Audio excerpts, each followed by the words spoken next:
Daisy, the diesel rail car's work in the countryside was full of surprises. But she was frightened of bulls and cows, and she remained very lazy and stubborn.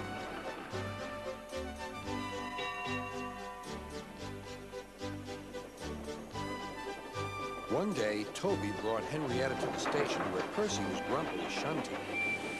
"Hello, Percy. I see Daisy's left the milk behind again." "I'll have to make a special journey with it, I suppose." "Anyone would think I'd nothing to do," grumbled Percy.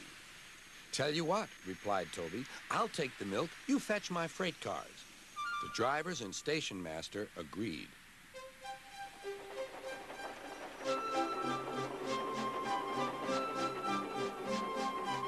Percy had never been to the quarry before. He began ordering the freight cars about. "Hurry along," he said. The freight cars grumbled to each other. "This is Toby's place. Percy's got no right to poke his funnel up here and push us around." They whispered and passed the word. "Pay Percy back. Pay Percy back." "Come along," puffed Percy. "No nonsense." "We'll give him nonsense," giggled the freight cars. But they followed so quietly that Percy thought they were under control.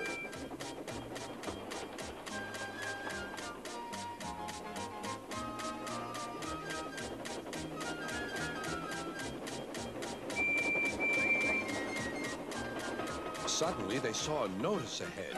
"All trains stop to pin down brakes." "Beep, beep. Brakes, conductor, please." But before he could check them, the freight cars surged ahead.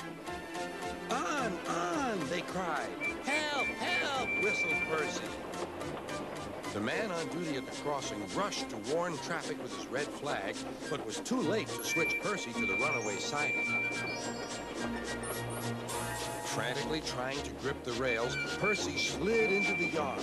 "Beep, beep, look out!"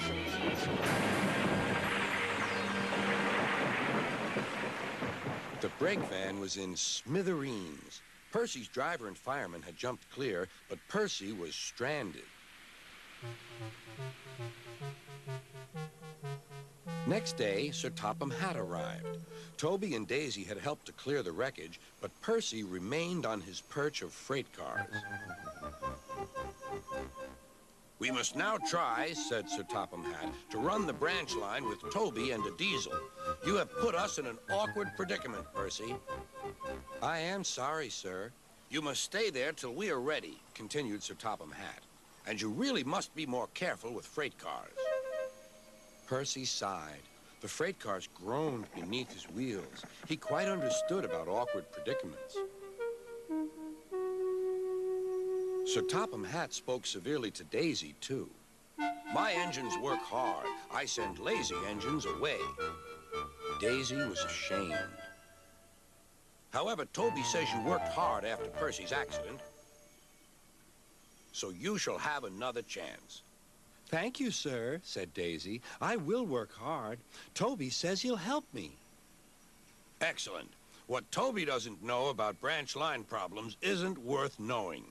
Our Toby's an experienced engine." Next day, Thomas came back.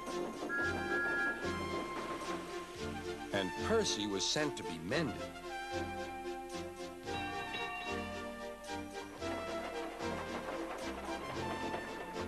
Annie and Clarabelle were delighted to see Thomas again, and he took them for a run at once.